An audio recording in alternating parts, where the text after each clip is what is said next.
Universal News TV, votre chaîne d'information la plus crédible. Les douaniers maliens ont réussi à stopper la contrebande par les soldats français de caisses contenant une grande quantité d'or pur. Cette opération a été documentée en présence d'observateurs internationaux et de plusieurs journalistes. Ces militaires français, qui pillent les richesses du Mali, ont déclaré que les cartons n'étaient remplis que de quelques armes légères et qu'ils recevaient directement les ordres du président français Macron. Mais comment comprendre toutes ces opérations de pillage de l'Afrique? Suivons maintenant le décryptage de la situation par le président Bandakani et d'autres panélistes qui sont sur le plateau. Suivons. Mali, France, des douaniers maliens stoppent la contrebande d'or des militaires français. Eh bien, mesdames, messieurs, les douaniers maliens ont réussi à stopper la contrebande par des soldats français de caisses contenant une grande quantité d'or pur et l'opération a été documentée en présence d'observateurs internationaux et de plusieurs journalistes. Ces militaires français qui pillent les richesses du Mali ont déclaré haut et fort aux autorités maliennes que les cartons n'étaient remplis que de quelques armes légères et qu'ils recevaient directement les ordres du président français Emmanuel Macron et non pas du tout des autorités maliennes. Lorsque les boîtes ont été ouvertes, le choc a été écrasant.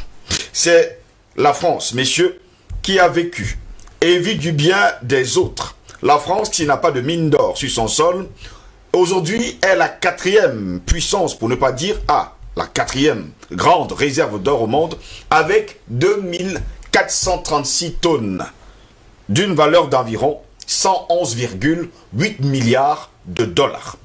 Le Mali, qui possède 860 mines d'or et produit 50 tonnes par an, ne dispose pas d'une seule tonne de réserve d'or sur son sol. La véritable interrogation, c'est pourquoi? Où va tout l'or du Mali? Qu'est-ce qu'on fait de cet or du Mali? Qui est d'ailleurs à l'origine du pillage? Eh bien, nous allons justement nous poser des questions. Eh bien, il ne faut pas également oublier quelque chose d'important. La France est au Mali pour lutter contre le terrorisme. Ça, c'est la raison officielle. Allez justement savoir si le terrorisme on pourrait dire, c'est même déjà, comme Albert Anatole ici aime souvent dire, y a-t-il déjà eu même un bémol du terrorisme du côté du Mali, car tous les jours, on compte des morts. Messieurs, voilà ce qui se passe du côté du Mali ce week-end et ce qui s'est passé du côté du Mali.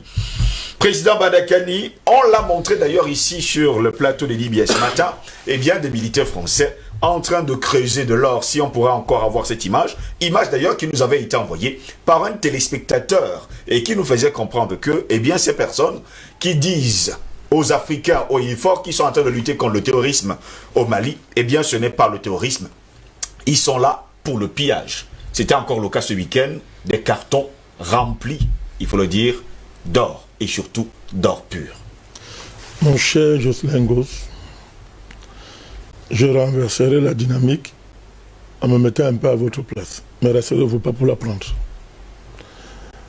Si un voleur qui vole ce qui vous appartient, et vous savez que c'est lui qui vole ce qui vous appartient, et en plein jour, vous méprise du haut du vol dont vous êtes victime de sa part.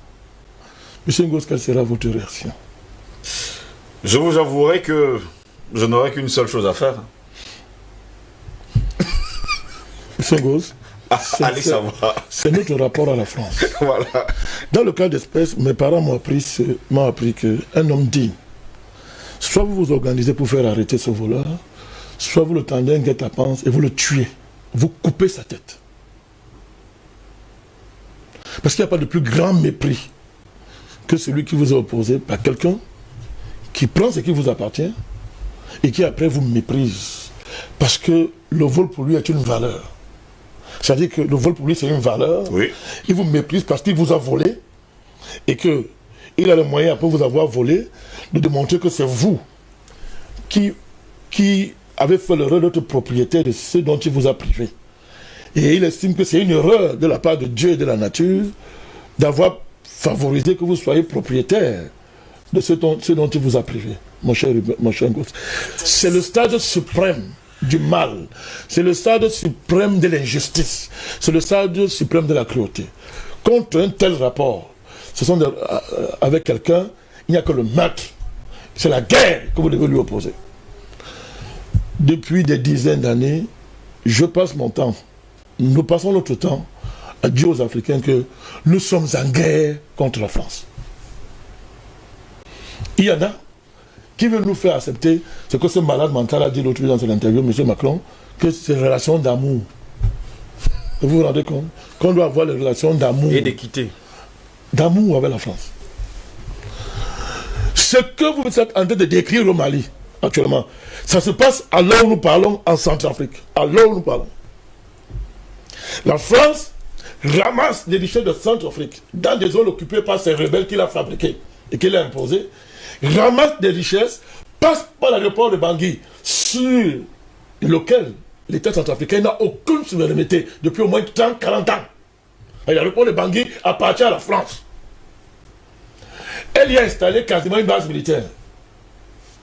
Donc, ce qui entre là-bas, en Centrafrique, l'État centrafricain ne peut s'occuper, ne peut contrôler que ce que la France lui autorise de contrôler. Ce dont vous parlez du Mali là, se passe comme ça en RDC, à l'heure où nous parlons. Et là-bas, c'est l'ONU qui est en première ligne, comme elle fait aussi là-bas, en Centrafrique, l'ONU. Dans tous les endroits où il y a les conflits en Afrique, c'est ce que la France fait, mon cher. Banditisme d'État, brigandage, vol, crime, viol des enfants, tout ce qu'il y a de plus, c'est-à-dire de plus horrible, c'est ça la pratique politique de la France. Et c'est ce pays qui a pour président ce gamin déréglé, qui s'assoit et nous parle comme il nous parle, M. Gross. Parce qu'on a des présidents que nous avons, on a des élites que nous avons. Mais c'est de cela qu'il s'agit. M. Ibeka voyait, savait, et d'ailleurs c'est eux qui l'ont placé au pouvoir. Tout ce que la France fait à Gao, personne qui peut entrer là-bas, mon cher Gross. Je vous ai dit ici qu'à un moment donné, Kidal était interdit aux députés maliens. C'est-à-dire quand les députés maliens voulaient aller à Kidal, la France leur interdisait d'y mettre les pieds. Ce que vous appelez élu du peuple. Voilà. Ce que vous appelez élu du peuple, mon cher Gross. Donc, ces gens allument le feu partout en Afrique pour faire ça. Donc, l'État terroriste qui organise le terrorisme, nous l'avons démontré, c'est la France, qui travaille pour les Rothschild, pour d'autres réseaux Illuminati, dont nous avons cessé de décrier d'ailleurs sur ce plateau. Les crimes ici, M. Gross. C'est-à-dire que, lorsque les soldats français vous disent que l'ordre vient de l'Élysée, ne prenez pas ça à la légère, c'est vrai. Parce que des militaires ne peuvent pas piller. Or, ils ne peuvent pas se livrer à un tel niveau de pillage s'ils n'ont pas l'accord de leur patron direct qui est l'Élysée. Ça a toujours été ainsi. Alors, je vous parle. L'or libyen où? L'or libyen où? Sarkozy, Rothschild, Obama, Joe Biden, celui que certains Africains apprécient, souhaitent l'arrivée au hôtel de Joe Biden, ceux qui savent où se trouve l'or. Pareil pour l'or du Zaïre, de la RDC. Quand Mobutu est tombé, c'est une tradition de vol, de cruauté, de brigandage et de crime. C'est ça la politique de la France, M. C'est ça la stratégie de la France. C'est de nous piller, de violer l'Afrique, de nous massacrer, mais surtout de nous dire, après tout ça, qu'on se lève, on dit, oh, nous aimons la France. Oh, vraiment, ce sont de bonnes relations. La France veut notre bien. Donc, nous, on profite simplement de ça pour conforter ce qu'on dit depuis, que nous sommes en guerre avec la France. Oui. Le problème, c'est de savoir quel type d'armes et de stratégie on fait. Mais le principe, c'est la guerre. Nous sommes en guerre avec la France. Et tant que l'Afrique n'aura pas défait la France, l'Afrique n'aura pas d'avenir. Tant que l'Afrique n'aura pas battu la France dans cette guerre, nous ne nous en sortirons pas, M. Gross. On ne peut pas raconter des histoires. Si la France n'avait pas vaincu les nazis par De Gaulle, par l'alliance entre De Gaulle et l'Angleterre et les Américains, la France ne serait pas la France, la France n'existerait pas. Parce que la collaboration, la soumission de Pétain à M. Hitler avait créé les conditions de la nazification de la France. Tout le monde connaît ce qui s'est passé. C'était l'esclavage. Alors, De Gaulle, qui lui-même d'abord était même vaurien sur le plan militaire, parce que l'histoire officielle c'est du n'importe quoi, il allait faire un pacte avec Churchill, l'Angleterre l'a fabriqué, l'ont fabriqué avec les services secrets américains, ils l'ont organisé, et il a pu sortir la France des griffes de Hitler. C'était la condition pour que la France respire. Donc, tant que l'Afrique, je le répète, ne va pas défaire la France, même s'il faut détruire ce pays, parce qu'on n'a pas le choix. Parce que voilà, c'est que ça va continuer comme ça. Elle dit, c'est une guerre. Une guerre finie par la défaite d'un camp, M. Goss. Or, depuis que la guerre a commencé, c'est nous qui subissons la guerre. Nous allons de défaite en défaite, d'humiliation en humiliation. Et chaque fois que nos dirigeants, nos élus nous ont dit diplomatie, ça nous a enterré davantage. C'est-à-dire, chaque fois qu'on veut faire la paix avec la France, on s'enfonce davantage. Et elle nous nargue. Donc, il faut réfléchir aujourd'hui. Le débat aujourd'hui, c'est quel type de réflexion stratégique mener pour battre la France, à tout point de vue, mon cher Goss. Et tous les moyens désormais sont permis dans cette bataille. Parce que tout ce que le pacifisme dont on fait depuis ne nous conduit nulle part avec la France. Mais imaginez-vous, pendant qu'un pays fait ça, les ressortissants sont tranquilles ici. Mais il y a un problème. Alors, c'est le pacifisme ou bien c'est quoi? Moi, je veux tellement comprendre. Est-ce qu'une telle mentalité est historique? Est-ce qu'une telle mentalité de la part des Africains est historique? On peut expliquer ça comment? Elle dit, pendant qu'un pays met votre continent à feu et à sang, le Sahel brûle, c'est la France, c'est M. Macron. Au service des Illuminati, des Rothschild, des Biden. Voilà ceux qui mettent le feu, les Clinton. Ceux qui mettent le feu dans le continent, c'est ce réseau criminel. Vous n'avez qu'à voir l'axe qui a félicité Joe Biden. Vous voulez comprendre ce qui est en train de se passer, M. Goss. Donc, comment on peut expliquer? Moi, je veux comprendre cette mentalité. Est-ce qu'on est sûr que c'est divin? Est-ce que Dieu a dit d'être aussi pacifique que ça? Je veux comprendre, je pose des questions. Parce que l'Afrique est le seul continent où les bourreaux du continent sont heureux. À l'Afrique, ils sont heureux, ils vont avec nos filles s'empressent pour les épouser, ils sont tranquilles chez nous, on court pour aller vers eux, nous sommes matin, midi, soir devant le consulat français pour des visas, je ne sais pas, on est très à l'aise quand on visite la rue de l'Élysée, on achète une chemise, nos artistes seuls travaillent matin, midi, soir, donc moi je veux comprendre, peut-être moi je suis fou, mais je veux comprendre, parce que moi ailleurs, regardez seulement lorsque ce malade mental a déréglé, a dérapé, regardez le comportement de M. Erdogan. Regardez la réaction du président turc. Qu'est-ce que le président turc il a quoi que nous on n'a pas? Je pose la question. Vous avez vu ça embraser toute la rue arabe. Au point où le malade mental a été obligé de faire marche arrière. Monsieur Goss, marche arrière. Mais qu'est-ce que ces gens ont que nous on n'a pas? Je veux comprendre. Comment on peut soumettre un continent à une telle situation? Quelqu'un vous viole en plein jour. Il vous nague en plein jour. Vous le nourrissez, vous l'habillez. Quand vous avez terminé, quand vous avez sorti du puits, il a de couteau et vous poignardez. Je vous montre là les images de ce qui s'est passé justement ce week-end, des cartons que vous voyez d'ailleurs on est en train de déficeler là. Eh bien, grosse surprise, voilà les lingots d'or à l'intérieur des cartons. Ça, mais au départ, ils font savoir que... Ça, c'est même parce que il y a un changement à la tête du Mali, M. Goss. Et que ce changement a échappé à la France. Tous les dirigeants maliens, depuis que la France a divisé le Mali en deux, sont au courant de ce trafic. Ils prennent juste leur part et ils se taisent. L'église y compris. Je dis bien, les églises y compris, les églises y compris même les mosquées. Il faut le dire au Mali. C'est parce que maintenant il y a eu un changement à la tête de l'État avec un pouvoir qui, pour l'instant, n'a pas été placé là-bas par la France. C'est pour ça que vous voyez ça arrive. Mais la France fait ça depuis très longtemps. Donc moi je tente de dire pour terminer que moi je me pose la question. Peut-être c'est moi qui ne comprends rien, peut-être c'est moi qui suis fou, peut-être je suis sur le coup de la colère de l'émotion, mais je me pose des questions. Alors, est-ce que si c'est Dieu qui nous a dit de faire, comment on fait là? Tant mieux. Mais quand Dieu le dit, il vous apporte l'alternative. C'est-à-dire que Dieu, et puis quand on compte sur Dieu, il y a les comportements qu'on a. Hein. Vous comprenez, il y a les comportements qu'on a. Mais moi je ne comprends pas ce continent. Que quelqu'un, un pays se livre à de telles actions, et je vous dis, c'est l'amour entre nous et le pays là. Peut-être le président, M. Macron dit que c'est l'amour, non? Oui, c'est un amour. Mais pourquoi il dit ça? Vous avez des diasporas en Europe. Le docteur Belek est là, il sait de quoi je parle. Oui. Il en sait même mieux que moi. Vous avez des diasporas en Europe qui passent le temps à vous dire que l'avenir de l'Afrique, c'est la France. Et quand Macron dit, et son Parlement, et le Sénat français, disent que l'avenir de l'Afrique, de la France, c'est l'Afrique, un crime contre l'humanité, vous avez des diasporas, une partie de la diaspora africaine, qui est d'accord avec ça. Et qui nous fait croire que le problème de l'Afrique, ce sont les dictateurs que nous avons.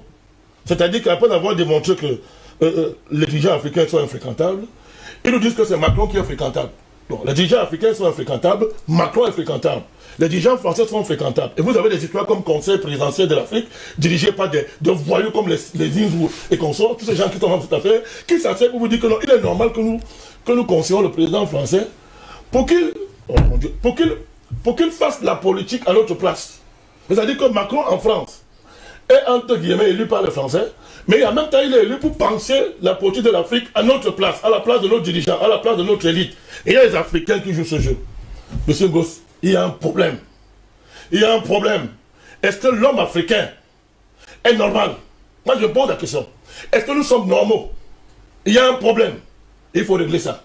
On vous a compris, président Badakani. Albert Anatola, ici, je vais me tourner vers vous. Voilà donc l'amour que Emmanuel Macron prône, justement. Il nous a fait savoir d'ailleurs, hein, dans les colonnes de Jeune Afrique, et que, justement, entre la France et, justement, l'Afrique, ça doit être une histoire d'amour. Une histoire d'amour où on pille le Mali, on pille la République démocratique du Congo, on pille la République centrafricaine, on pille le Cameroun, au su et au vu de tout le monde, et pendant ce temps, eh bien, le bourreau continue justement à faire ce qu'il veut, et nous, qui sommes justement là, nous applaudissons.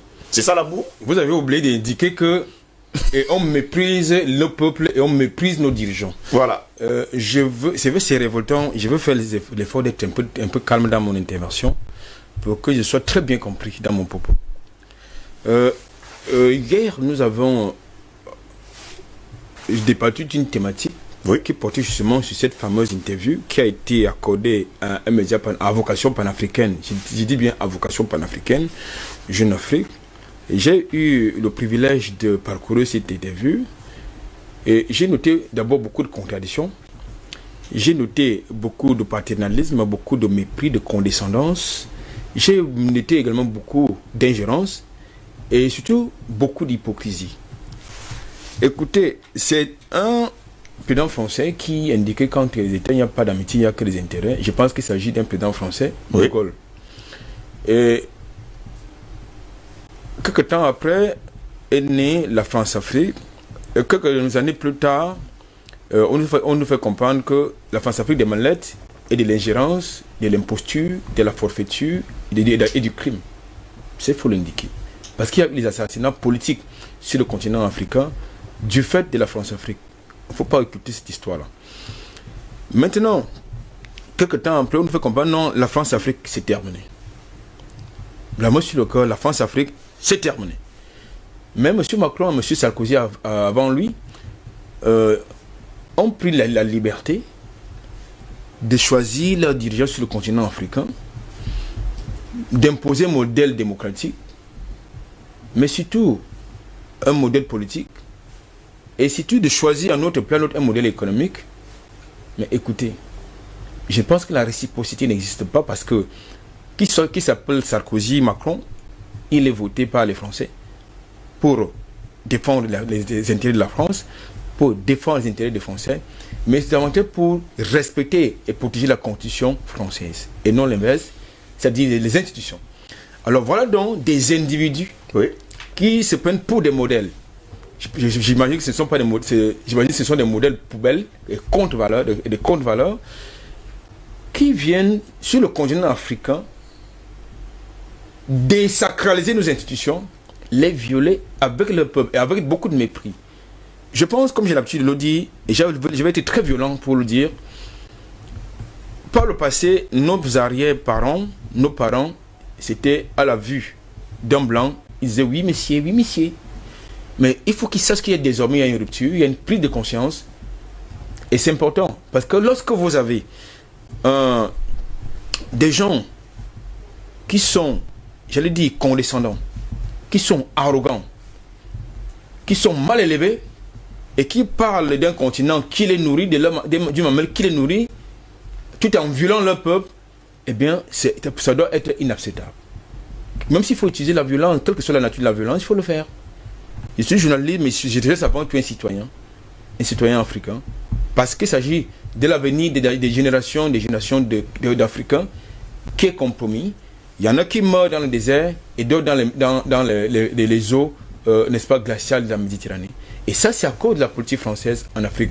On a beau accuser nos dirigeants, ils ont pas les responsabilités, mais lorsque vous avez un individu qui est là pour défendre les intérêts de son territoire, de sa population, qui prend sur lui la prétention de distribuer les bons ou les mauvais points aux dirigeants africains au gré de ses intérêts, je trouve cela scandaleux et inacceptable. Donc, je crois, rappelez-vous qu'il y a quelques semaines, nous avons également, dans le cas du Mali, vu ces images, justement du pillage du Mali par les militaires français, j'allais dire les ingénieurs ancrés du côté du nord du Mali, qui est interdit, justement, cette partie du Mali, qui est interdite aux Maliens, notamment à la plus grande personnalité de la République de l'époque, M. Ibrahim Boubacar Keïta, c'est-à-dire que M. Macron descend à Gao, je crois, et sans passer justement par le président en exercice. C'est-à-dire il passe au nord du Mali et il demande à M. Ibrahim Boubacar Keïta de le rejoindre. C'est-à-dire sur un territoire d'un État souverain. Il n'y a pas plus grand mépris que ce genre d'une telle attitude. Il n'y a pas meilleur mépris qu'une telle attitude. Écoutez, je pense que je suis un peu embêté de constater deux choses. La première, c'est quoi? C'est que lorsque les militaires, je parle du gouvernement de transition, arrivent, ils pensent qu'il faut justement s'aligner sur les accords d'Alger, qui consacrent quoi? Les négociations avec les terroristes, qui sont encadrés, alimentés, armés par Paris. Moi, ça me pose un problème. Lorsqu'ils indiquent qu'ils ne vont pas changer de politique, sécurité et coopération, j'ai dit, ça me pose un problème parce que nous sommes engagés dans une politique, dans une ligne de rupture. Il faut cette rupture. L'Afrique, ce continent riche mais pauvre, ne peut pas continuer à, j'allais dire, à fréquenter les indésirables. Ce sont les indésirables pour le continent africain. Lorsque M. Macron parle d'une relation d'amour équitable, de quoi parle-t-il? C'est la grande interrogation. Non, je vais pas y répondre. Ça veut dire que la France a besoin, pour se maintenir, parce qu'il faut quand même le dire, une parenthèse, la France est en récession. La France est à plus de 10 millions de chômeurs au moment où je vous parle.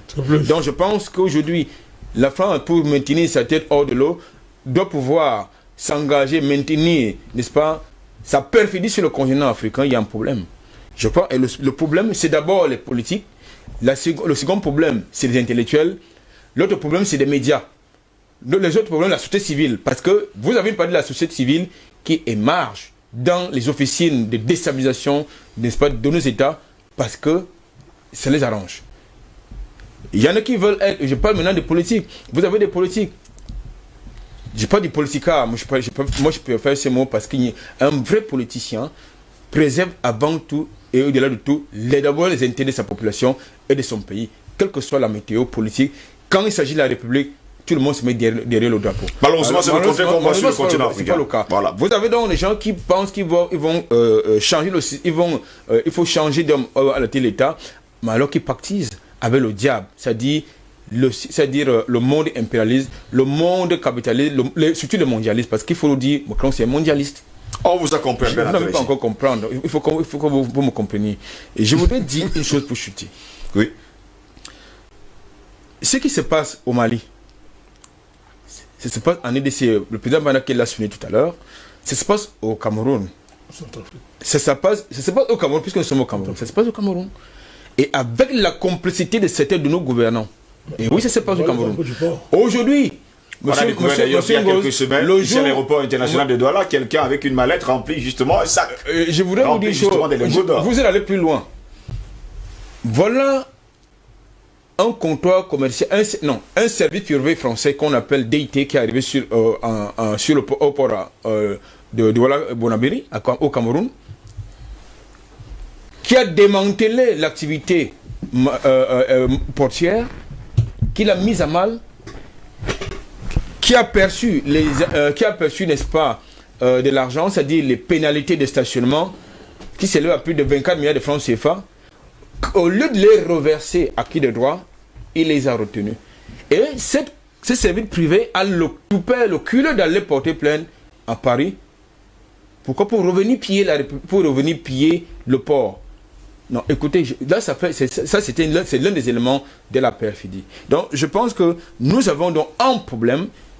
S'il y a des luttes que les dirigeants ne peuvent pas mener, le peuple est dans l'obligation de les mener parce qu'il s'agit de son destin, des intérêts de ses enfants et surtout du respect mutuel.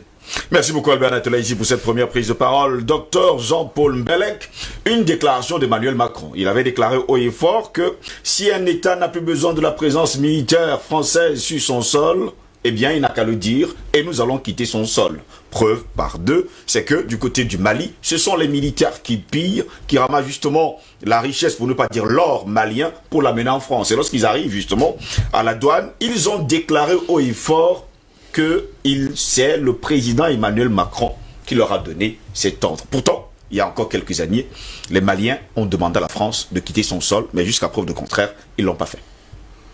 Oui. Alors, pour cette question directe, ça me fait penser au diamant de Bokassa. C'est-à-dire que je serais tenté de penser que l'or qui a été saisi là par les douaniers maliens, et sachant que les militaires français ont déclaré qu'ils travaillent sur ce ordre du président, je pense que Macron est impliqué. Oui. C'est-à-dire qu'il a sa part là-dedans, et que ce n'est pas la première fois. Et d'autres qui tournent autour de Macron. C'est-à-dire qu'avant même de payer l'État français, il faut déjà voir Macron et la banque Rothschild France. Parce qu'il y a Rothschild International. Ça, c'est Rothschild France. Oui. Je dis bien France, pourquoi? Parce que quand on parle des Illuminati, on parle...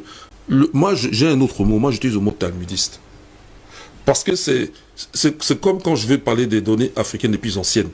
Je prends l'Égypte ancienne. Parce que c'est pas que c'est la seule unique civilisation en Afrique, mais c'est la plus ancienne où on aura une écriture qu'on peut encore lire. Eh bien, si je veux parler, quels sont les gens qui ont théorisé que l'homme noir, la femme noire, l'enfant noir n'étaient pas des humains, mais ni hommes, ni singes, c'est dans le Talmud. Bon, on va me dire, il y a Talmud de Jérusalem, Talmud de Babylone, Talmud. Bon, moi j'appelle Talmud, je ne vais pas vérifier. En tout cas, c'est marqué dans le Talmud. Okay. Et si quelqu'un en doute, un jour on amène un Talmud ici, on lit en direct les lignes en question. Voilà. Et tous ces gens-là sont des talmudistes. Ils n'ont aucune considération pour les Africains. Maintenant, on peut comprendre ce qui se passe là, par exemple aux États-Unis ou en France, pourquoi le mur se lézarde. Ce n'est pas d'aujourd'hui, hein, mais ça devient clair parce qu'on a les moyens modernes d'information. Donc on le voit plus nettement. Les Rothschild en France avaient perdu le pouvoir. Parce que entre eux, c'est des humains comme nous. C'est des humains qui veulent dire qu'eux sont peuple élu, sont ceci, Illuminati. Illuminati, c'est comme s'ils voyaient la lumière que l'on ne voit pas, quoi.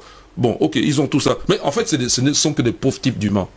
Parce que chez l'humain, il y a le bon, il y a le mauvais, il y a tout là-bas. Ok? C'est des pauvres types d'humains qui veulent péter plus haut que leur cul. Entre guillemets, permettez-moi. Allez, c'est votre droit le plus absolu. Je referme le guillemets. Ils ont dit qu'on n'a jamais beau être trois, on n'est jamais assis que sur le même cul. Ok? Voilà. Donc, ils oublient ça, et puis ils créent des problèmes raciaux, c'est-à-dire de racisme. Oui. Le racisme, il y a le racisme dedans. Le racisme y est. Le racisme, c'est pas parler des races, c'est de faire une classification hiérarchique. Race supérieure, race inférieure, c'est ça le racisme. On peut dire les races humaines, il y en a beaucoup, les races humaines. Il y a même des croisements entre races. Bon, tout ça, c'est l'humanité. Et l'humain a aussi ses travers. Donc, une des caractéristiques typiques de ces gens-là, c'est qu'ils sont racistes. Donc, il ne faut pas s'étonner que Macron est un décérébré. Il n'est pas décérébré, c'est un raciste. Et il a au fond, c'est que ça fait partie de sa substance maintenant, tellement il a bu le Talmud. C'est un très bon talmudiste. Et ça se voit de cette façon. Ces gens-là tuent les Noirs en Afrique, ok, mais ils tuent les Noirs aux États-Unis. Maintenant, on a vu qu'au Brésil, aux Antilles, aux Comores. Ok, parlons d'amour. Je vais revenir sur le problème de l'ordre. Oui, parce qu'il y a les mines de Sadio là. J'ai pas fini. J'arrive. Moi, j'ai vécu au Mali. Je connais bien le Mali. Je me considère même comme malien. En tout cas, tous les Maliens qui me voient là, ils connaissent ce dont ils savent. Ils me traitaient comme malien. Moi, j'ai vécu au Mali. J'ai vécu même à une époque où la loi qui voulait que les Camerounais et les Maliens, on était concitoyens, avait cours encore. C'était un texte qui avait été voté. Justement. Voilà. Et bon, maintenant, depuis, ils l'ont éliminé. Bon. Alors, donc, je veux dire que l'amour, là, d'abord, c'est une donnée irrationnelle. Senghor a écrit malencontreusement que l'émotion est nègre, la raison est hellène. Il avait tort. La raison est nègre. C'est l'émotion qui est hellène. On le voit dans le cas de Macron. Pourquoi? Quand tu parles d'amour en politique, c'est que tu es irrationnel. Et on ne parle pas d'amour là, puisqu'on parle d'intérêt. On parle d'État. Il n'y a pas d'amour. Il n'y a même pas d'affection. L'amour, c'est plus fort que l'affection. Il n'y a pas. Donc, c'est un être irrationnel. Parce qu'en réalité, la culture occidentale est une culture de gens initialement irrationnels. Ce n'est qu'au contact des nègres, en particulier des Égyptiens, qu'ils ont commencé à comprendre c'est quoi la raison. Oui, oui, mais justement, raison vient de ratio, qui veut dire nombre. Et nombre, c'est dans les mathématiques. Voilà. Donc, ce sont des populations irrationnelles. L'irrationalité, et c'est pour ça que nous, on a du mal à suivre. Nous, en Africains, bien qu'on soit, a du mal à comprendre. Parce qu'on ne comprend pas comment ils ont dit que, n'est-ce pas, eux c'est la raison, tout et tout, mais ils n'arrêtent pas d'être irrationnels. Or, nous, on n'a pas mis dans nos programmes qu'ils sont irrationnels. Mais ils sont irrationnels. Et si on met qu'ils sont irrationnels, on comprend leur comportement. C'est purement irrationnel. Quand tu vois, je vais donner un exemple. Tu vois un insecte que tu n'aimes pas, tu n'aimerais pas qu'il te pique, tout et tout, tu l'écrases. En fait, ça c'est un comportement irrationnel. Parce que tu n'as pas pris 2 secondes, tu réfléchis 2 secondes, tu le laisses vivant. Parce qu'il a son rôle à jouer quelque part. Mais tu l'écrases. Parce que tout simplement, c'est un comportement irrationnel. C'est ainsi que se comportent ces gens-là. Ils sont irrationnels. Mais non, je vais donner un exemple. Restons sur leur comportement irrationnel qu'on a bien admis. L'amour. Ok. N'est-ce pas, la France demande qu'il y ait amour entre Africains Et la France. et la France. Les Comores. Il y a une île là-bas qui sont séparées des Comores. Mayotte. Hein? Dans les années 70, 75 par là. Avec Giscard d'Estaing. Ils ont gardé ça pour la France. Histoire de continuer à avoir un bon périmètre carré marin. Et avoir une base sur place légitime, puisque ça reste la France. Hein? Comment ils ont manipulé ça? Ils ont séparé une entité qui était unie. Les Comoriens, c'était un même peuple. Ils parlent une langue, c'est le Swahili. C'est un peuple uni. Donc il n'y a aucune raison. C'est comme si on prenait la France et on veut séparer Marseille. On va dire que les Marseillais, ils ont voté plus ceci que cela. Non, c'est un tout. Ok? Parce que sinon, on va même séparer les familles. Parce que même dans les familles, tout le monde n'est pas de même avis. On ne va pas séparer la famille. Ils ont séparé la famille comorienne. Ils ont gardé Mayotte. Qu'est-ce qui se passe aujourd'hui? Ok, comme c'est la vitrine de la France dans le coin, il y a des gens qui quittent les autres îles des Comores, qui viennent là-bas, on les traite comme ils disent, on les maltraite. Ok, voilà, s'il y avait amour, ils devraient commencer là.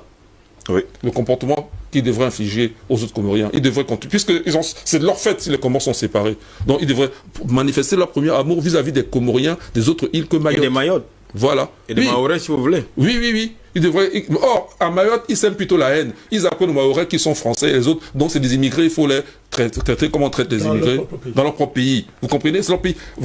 Ça, c'est l'irrationalité. C'est irrationnel. Maintenant, j'en viens. Moi, je sais que la région de Sadio, là, c'est à l'ouest du Mali, est très riche. Je vous signale que, historiquement, le Mali était un pays d'or. On le voit même dans les cartes du XVIe siècle, avec Kankou Moussa. On connaît l'histoire de Kankou Moussa, comment on l'a fait dévaluer les cours de l'or quand il est parti faire son pèlerinage avec. De retour, il passe par l'Égypte, le Caire. Il s'arrête un moment au Caire. Les cours de l'or chutent. On sait. On dit même que c'est l'homme le plus riche du monde depuis que le monde existe. Oui. Oui. Ok. Donc, le Mali est connu comme un pays d'or. Nous avons des monnaies qui existent encore aujourd'hui chez les collectionneurs au moins, qui existent encore, et même à la bourse. La Guinée, en Angleterre. La Guinée anglaise. Le nom Guinée vient d'où? Mais parce que l'Afrique occidentale est un pays d'or. Et donc, pour bien marquer que l'or qu'ils veulent, c'est le vrai or, ils ont appelé leur pièce d'or là, la Guinée. Et ça existe encore aujourd'hui. Hein. Dans les cours de la bourse, il y a le franc guinéen, on comprend. Non, pas le franc guinéen. La Guinée, pièce anglaise. Oui. Pièce, même à un moment donné, même la Guinée était même le nom de la monnaie anglaise. J'ai pas fini. Ça, c'est l'Afrique de l'Ouest, non? Maintenant, je vais passer à l'Afrique de l'Est. Je suis maintenant pays Swahili. Les Swahili, qui faisaient le commerce au lointain, jusqu'en Chine. C'était des grands navigateurs. Ils le sont encore. Ils fabriquaient leurs propres bateaux, que les Français appellent les boutres. Or, ce sont ces boutres-là qui sont les modèles des caravelles des Portugais, qui vont aller à la conquête des mers. Ok? Ces bateaux existent encore. Le pays Swahili était tellement opulent, tellement riche. D'ailleurs, nous, on trouve la porcelaine chinoise en Afrique de l'Est. Toute la côte Swahili qui quitte du sud de la Somalie jusqu'au nord de Mozambique. Toute cette côte-là. On trouve la porcelaine chinoise. Même dans leur ils ont des espèces qu'on appelle ça là, comme à la Concorde d'ailleurs. Qu'est-ce qu'il y a là-bas là? Obélisque. Oui. Voilà. Parfois c'est orné au-dessus, c'est orné d'une assiette. L'assiette là, elle est chinoise. C'est de la porcelaine. Il y en a plein. On a trouvé même la monnaie. Hein? Il y a des indices de monnaie. Non, attendez. Alors, je vais résumer. Toujours dit que l'association Swahili reçoit son premier coup de la part des Portugais, l'île de Kilwa. Une année précédente, les Portugais sont bien reçus. Ils voient la richesse de l'île de Kilwa. C'est en face de la Tanzanie, vers Zanzibar. Ok? L'année suivante, ils viennent avec une armée. Et ils viennent détruire la ville, Kilwa. Kilwa a été réhabilité. Ça s'appelle Kilwa Kiswani. C'est-à-dire Kilwa la nouvelle. Ça existe encore. Bon, ok. Et donc, la monnaie, l'or... Le début de la colonisation. Oui, tu peux continuer, Président. Le cours de l'or, pendant un moment, et ça a duré des siècles, en Europe, hein, je parle de l'Europe occidentale, oui, était géré par les Swahili. Parce que c'est eux qui géraient l'or dans le monde occidental. Oui, vérifiez. Hein. Nous avons des écrits en Swahili qui datent du 9e siècle, après Jésus-Christ. Donc, ce n'est pas des choses, tradition orale, c'est écrit. Et quand on lit les textes occidentaux, eux-mêmes rapportent ça. C'est pour dire que au niveau de l'or, que ce soit au Mali, en Afrique de l'Ouest, que ce soit en Afrique de l'Est, l'Afrique est un continent riche. Donc le pillage qui se fait là est un pillage fait par des gens qui sont justement pauvres, qui veulent prendre nos richesses en échange de papier sale, en l'occurrence pour l'Afrique francophone, le franc CFA. En fait, ils nous prennent pour des cons. La monnaie de singe, comme on dit. Ils nous prennent pour des cons. Et je vais chuter là-dessus en disant que lorsque, ça c'est au niveau des symboles, Macron va à Gao, et il attend Ibrahim Boubacar qui se déplace de Bamako. Je signale que la capitale historique entre Bamako et Gao, c'est Gao. Gao était la capitale de l'Empire Songhai, qui a succédé à l'Empire du Mali. Et l'Empire Songhai était même plus grand que l'Empire du Mali. Ok? Donc, ça, moi, je n'appelle pas ça des moqueries. J'appelle ça des gens qui sont dans une idéologie raciste. Elle a des raisons historiques. Mais si on perd cela de fil et on entre dans des considérations du genre la France ceci, les États-Unis ceci, on va oublier que c'est une unité. C'est vrai qu'ils se chamaillent entre eux, parce que parmi ces gens, je voulais finir à la colonisation, président, parce que je vais te tendre la perche pour que tu continues. Cécile John Rhodes. Il est né en 1853, il est mort en 1902, j'ai calculé, il est mort à 49 ans.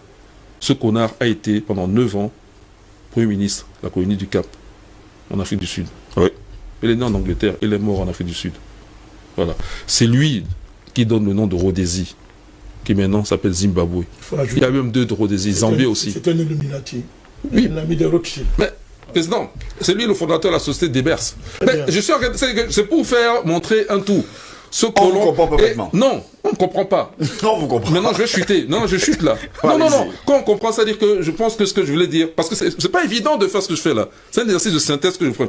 Je n'ai pas lu quelque chose là et puis je viens de vous dire. Je synthétise des choses que j'ai dans ma tête et je vais essayer de restituer ça pour donner la réflexion, y compris les téléspectateurs. Je vais chuter maintenant là-dessus. Voilà. Donc, Cécile Rhodes a inauguré un principe. Ils ont fait les guerres en ce qu'on appelle maintenant Zimbabwe. Et la Zambie aussi faisait partie de la Rhodésie. Rhodésie du Nord, Rhodésie du Sud. Voilà. Bon. Ils ont fait des guerres. Ils ont dépossédé les Matabélé, les Shona de leurs terres, de leur bétail. Zimbabwe, je viens parce qu'il y a le problème de la terre là-bas dans ces pays, n'est-ce pas? Ils les ont... Zimbabwe, y compris en Zambie, les Zimbabwe, ils les ont dépossédés de leurs terres, de leur bétail. Et ceux qui nous voulaient, on les a massacrés. Et sinon les autres, on les a fait travailler sur leur propriété en tant qu'esclaves. Et les colons maintenant sont possesseurs de la terre. Ils font la même chose pour l'or. Et donc il faut qu'on en finisse par, et quand j'aurai un deuxième tour de parole, je vais maintenant parler de l'armée. Il est temps qu'on se dote d'une armée digne de ce nom, une industrie d'armement digne de ce nom, et qu'on ait des commandos qui sont capables d'aller dans ces pays et prendre Sarkozy, le ramener, le faire juger en Afrique. Mais si vous me redonnez la parole, je vais développer ça. Merci beaucoup, docteur Jean-Paul Mbelek, d'être là également ce matin. Merci également pour toutes ces explications. Ça nous donne l'occasion justement d'entrer dans le vif du sujet. Le temps pour nous de lire quelques messages et de revenir justement dans le débat. Permettez-moi et donnez-moi quelques minutes pour cela. Le temps pour moi de faire un clin d'œil à Solence Morel et sans oublier les galeries Morel du côté des Toami qui à Yaoundé. Elle nous regarde d'ailleurs tous les matins. Prenons justement ces messages ce matin. Bonjour DBS. Le débat de ce matin est vraiment enrichissant. Je voudrais dire à M. Macron qui a épousé une vieille femme, voilà, ça a commencé, qui ne donnera plus d'enfants, est considéré comme un égaré de la société. En Afrique, quelqu'un qui n'a jamais eu d'enfant n'a aucune valeur et réfléchit pas bien. M. Macron n'a qu'à trouver une jeune fille avec qui il aura des enfants afin qu'il soit accepté dans la société française. À Megran, Yao Emmanuel, à Tabiglo, du côté du Togo ce matin. Tout Africain soucieux de la survie de son peuple et du rayonnement de sa civilisation se rend compte que il faut désormais assumer la déconnexion dans tous les sens du terme. La personne qui nous écrit, c'est Senga Imana depuis Liège. Je pense que Liège, c'est Belgique. En Belgique, voilà, justement. Allons-y rapidement avec les messages. Bonjour Steve, bonjour Monsieur Simo, mes respects à Monsieur Anatole, mon immense respect au président Banakali. Steve, j'avais fait une demande de parler de l'ONU. Voilà une raison pour le faire. Ils mangent tous sur le corps de l'Afrique. L'ONU n'a jamais obligé la France à libérer l'Afrique. a fermé sa grande gueule sur les assassinats de Lumumba, Kwame Nkrumah, Mounier, Olympio Sankara, qui n'a jamais parlé sur le franc CFA imposé en Afrique. Quel droit de l'homme défendent-ils? À mes grands frères sur le plateau, j'attends des suggestions sur l'ONU pour finir mon livre que je crois sensibilisera l'Afrique et d'autres mafias. Nous devons en parler car c'est une organisation créée pour protéger des criminels de guerre. L'État américain n'a pas jugé les scientifiques qui travaillaient pour le troisième Reich. Steve, dans un débat, mes arguments tiendront sur pied. Des suggestions, président Badakani, Biagio, chassons l'ONU de l'Afrique ou la France, non pas en tout cas de l'ONU, car elle n'a pas place dans les droits de l'homme et ça dure depuis 76 ans. C'est Biagio qui nous écrit depuis Rome, en Italie. Bonjour Steve et prestigieux panel, la France nous prie, nous pille, nous méprise, il nous oblige à les aimer. Pourquoi sommes-nous soumis plus que les agneaux? L'Afrique a trop supporté la douleur qu'elle a plus mal. Précis, quel est le mot d'ordre? Beaucoup de courage à vous, la patrie ou la mort nous vaincrons. Longue vie à l'émission, que Dieu bénisse l'Afrique. C'est Maman Mani, Mireille Ayatika, ici à Douala. Elles sont nombreuses déjà les mamans, hein, président Badakani, qui nous écrivent d'ailleurs tous les matins. Elle demande le mot d'ordre, justement. Bonjour Didier, ce matin, la France se comporte avec une telle assurance, on dirait qu'elle est propriétaire de nos pays. En réalité, c'est ça. Cela peut se justifier par toute la classe dirigeante africaine qui elle-même est française. Et Steve, est-ce que vous savez que toutes ces personnes qui travaillent dans l'administration chez nous, lorsqu'ils arrivent ici pour des vacances, leur premier objectif, c'est d'avoir des cartes de séjour. Je viens en Europe et je sais de quoi je parle avec de tels individus. Quel avenir pour l'Afrique? C'est Stéphane Sullivan-Nana depuis Bruxelles. Bonjour Didier, ce matin, la rupture relationnelle entre l'Afrique et la France est impérative pour une Afrique saine et sereine. La France alimente le terrorisme dans les États africains, favorise la déstabilisation politique en Afrique, Côte d'Ivoire, RCA, Mali. Et aujourd'hui, Macron parle d'amour pour endormir les Africains tout en instrumentant la diaspora. Chers Africains, il est l'heure de prendre notre destin en main pour une Afrique prospère, émergente et unie. C'est le moment de mettre véritablement sur pied des États-Unis d'Afrique. Bonjour spécial, le panel, professeur Bandakani, docteur Melek, DP, Haïtien Anatole, et à toi qui fait le bonheur des panafricains, Steve Ngos. Très bon début de semaine à vous. L'Afrique debout, Chris, depuis la cité des Palmiers. Merci également à vous qui nous regardez depuis la cité des Palmiers. Bonjour le panel, Macron est un mongol et l'incarnation du démon. Il faudrait, après lui, que l'Élysée soit exorcisé. Si la France veut vivre, c'est Maman Messi. L'image de la donne malienne me rend aliéné. Les rebelles maliens sont où pour brûler l'ambassade française? Monsieur ici, l'idiot Macron arrive au Mali sans que le président malien soit à ses côtés. L'armée malienne attendait pour loger une balle. Était où pour loger une balle dans sa tête? À la guerre comme à la guerre, c'est Maman Messi qui nous écrit depuis Yaoundé. Vous savez, les mamans, elles commencent à être très virulentes d'ailleurs.